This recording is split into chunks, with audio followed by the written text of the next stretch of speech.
Mesdames et messieurs, bonsoir et bienvenue à ce 19h. Tout de suite les titres. Le patronat des ministres et autres acteurs de l'éducation ont pris part hier à la rencontre des négociations gouvernement-syndicat présidée par le ministre d'État Abdoulaye Biotchane, président de la commission. Le point est à suivre dans ce journal. Lancement de la 16e édition du répertoire des prix de référence, c'était hier à la salle de conférence de la Direction générale des impôts. Le compte-rendu est à suivre dans cette édition. Clôture du premier sommet africain sur le climat au Kenya. Vous en saurez davantage dans ce journal.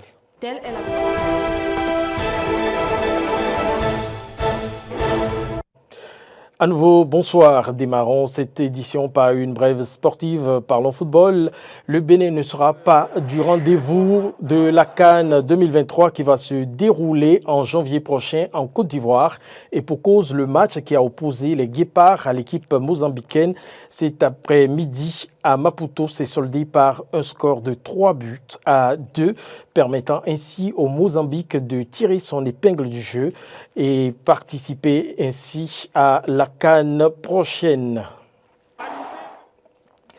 La préparation de la rentrée scolaire universitaire 2023-2024 était hier au cœur d'une rencontre entre la Commission nationale de concertation, de consultation et de négociation collective et les secrétaires généraux des centrales syndicales. Le patronat des ministres et autres acteurs de l'éducation ont pris part à cette séance présidée par le ministre d'État Abdoulaye Biotchane, président de la commission. Le compte rendu avec Clémence Tonoucoin. Au cours de la session de ce vendredi, gouvernement et syndicats ont passé en revue les diligences effectuées dans le cadre de la préparation de la rentrée scolaire et universitaire 2023-2024. Dans son mot introductif, le ministre d'État Abdoulaye Biotchane, président de la Commission nationale de concertation, de consultation et de négociation collective, a fait remarquer que la session participe de l'engagement du gouvernement à rendre plus efficace et plus performant le système éducatif national béninois. Après plus de 3 heures d'horloge d'échange entre les deux parties, le ministre d'État a présenté à la presse le point que voici. Nous avons, au cours de la session de cette journée, passé en revue l'état de préparation de la rentrée scolaire par les différents ministères chargés de l'éducation, l'enseignement maternel et primaire, le secondaire et l'enseignement supérieur. Ce que je peux retenir, c'est qu'au niveau de chacun de ces ministères, la préparation est bien avancée, aussi bien pour la mise en place des moyens, les affectations des enseignants, que pour les dispositions concernant les subventions qui doivent être accordées aux différents établissements d'enseignement. Je pense que certaines mesures spécifiques ont été prises. Je veux rappeler notamment pour ce qui concerne les AME, l'avance exceptionnelle d'un mois de salaire qui a été accordée par le gouvernement l'année dernière et qui est renouvelée cette année encore pour leur permettre donc d'aborder la rentrée sans difficulté majeure.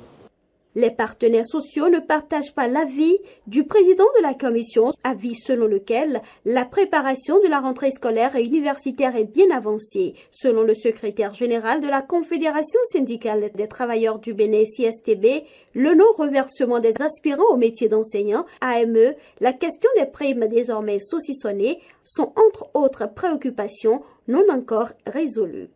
Le premier constat qu'on doit faire, c'est que le gouvernement n'a pas tenu sa promesse, surtout au reversement des aspirants au métier d'enseignant. Les AME devaient être reversés pendant ces vacances. C'est maintenant qu'on nous dit que les dispositions sont toujours en train d'être prises et qu'on doit amener les trucs en conseil des ministres. On ne sait pas qu'est-ce qui va être fait. Ils vont faire la rentrée encore sans avantage et on nous annonce qu'on va leur faire un prêt d'un mois comme l'année dernière, ils vont rembourser au cours de l'année. Ça ne règle pas fondamentalement la question. Deuxièmement, le problème des primes saucissonnées. 109 000 francs ou 121 000 francs de primes qu'on veut mensualiser. Les enseignants attendaient ces choses-là pour régler les petits problèmes de l'entrée. Et on dit non, un décret est pris. La décision est prise de mensualiser toutes les primes des travailleurs. Or, dedans, il y a les primes qu'on appelle primes de rentrée, primes de journée pédagogique. On veut diviser 25 000 fois 12 pour obtenir combien? 2 000 francs par mois. 21 000 fois 12 divisé par 12 pour obtenir 1 800 par mois. C'est une manière de chosifier davantage les enseignants. Et on dit qu'on prépare la rentrée. On a fait le point. Vous allez constater par exemple qu'au niveau du primaire jusqu'à aujourd'hui, les nominations ne sont pas encore sorties. En attendant que les mesures relatives à la création de meilleures conditions de vie et de travail soient prises à l'endroit des aspirants au métier d'enseignant, les deux parties optent pour une rentrée apaisée. Le directeur de cabinet du ministre d'État chargé de l'économie et des finances et de la coopération a procédé hier au lancement de la 16e édition du répertoire des prix de référence. C'était à la salle de conférence de la Direction générale des impôts en présence des acteurs de la chaîne de dépenses publiques. Le point avec Clémence Tonocoin. Le répertoire des prix de référence se veut un document de prévision budgétaire. Il vise à permettre aux administrations de mieux évaluer, planifier et optimiser leur budget. C'est un outil important d'évaluation financière, de maîtrise des prévisions budgétaires et de leur fiabilité dans le domaine des commandes publiques et dans la gestion des ressources publiques et qui facilitera les prévisions et les prises de décision. La plateforme e-répertoire représente une évolution significative dans notre capacité à suivre et à contrôler les dépenses de l'administration publique. Elle nous permettra d'examiner de manière détaillée les prix des articles fréquemment achetés, d'identifier les tendances des coûts et de garantir que chaque dépense est justifiée et conforme aux normes budgétaires établies. Avec ce document, les prix des articles que nous utilisons couramment dans notre administration publique y sont consacrés. Ce document sert de référence à l'estimation des coûts des commandes lors de la planification et de la programmation des dépenses publiques. Il est le socle du système de costing par le référentiel SICOREF, une application que vous connaissez bien et qui est rendue disponible pour l'évaluation financière des besoins de nos administrations en vue d'assurer une certaine qualité et une certaine sincérité des coûts de nos commandes. La présente édition du répertoire des prix de référence, la 16e d'une série lancée depuis l'année 2007, comporte plusieurs innovations. La première innovation, c'est d'abord l'actualisation des prix et la prise en compte des besoins des années passées, notamment les homologations établies au cours des mois précédents. La deuxième innovation, c'est la codification des articles. Comme innovation, nous avons l'encadrement des prestations des cabinets internationaux. Nous avons aussi un domaine qui, jusque-là, n'avait pas été encadré, c'est le domaine de la conception des sites web et des applications diverses utilisées dans l'administration publique. La dernière des innovations, c'est l'encadrement des imprimés au niveau des hôpitaux. Conformément aux réformes en cours au Bénin, le répertoire des prix de référence édition 2023 est entièrement numérisé pour faciliter son utilisation.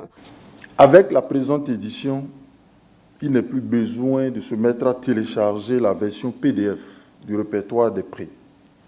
Désormais, il s'agira pour tout utilisateur de faire des consultations directes de quelque endroit où il se trouve, à l'aide de tous nos instruments de communication, je veux dire les smartphones, Android, les iPhones et autres, car le IRPR est une application web.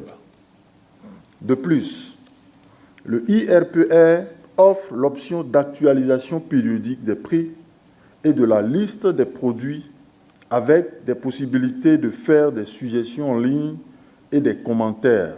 Le directeur de cabinet du ministre a exhorté les acteurs de la chaîne de dépenses publiques à faire bon usage de cet outil d'encadrement des coûts des commandes publiques en vue de garantir une sincérité budgétaire. Célébration hier de la Journée internationale de l'alphabétisation sous le thème « Promouvoir l'alphabétisation pour un monde en transition, bâtir des fondations de sociétés durables et pacifiques ». Qu'est-ce que l'alphabétisation et en quoi peut-elle contribuer au développement d'une nation? Réponse dans ce reportage de Arthur Wendo. L'alphabétisation est en effet bien plus que le simple apprentissage des lettres et des mots. Elle transforme les gouttes d'encre sur le papier en fenêtre sur le monde. Elle est la clé qui ouvre la porte du savoir, de l'émancipation et de l'imagination. L'alphabétisation, selon moi, c'est l'enseignement de l'écriture et de la lecture à une personne analphabète ou à un groupe déterminé dans la société. Quand nous allons au tribunal, par exemple, je crois que les gens utilisent de gros mots. Et pour un paysan qui a une affaire domaniale, par exemple, il vient, on parle le grand français, il n'entend rien. Et alors que si on parlait dans sa langue, s'il y avait un document sur ce sujet-là dans sa langue, je crois que le type allait bien s'expliquer. Le fait de ne pas comprendre la langue dans laquelle on lui parle fait qu'on perd les procès. Donc je crois que, et aussi quand on prend un chantier par exemple, je prends les maçons. Quand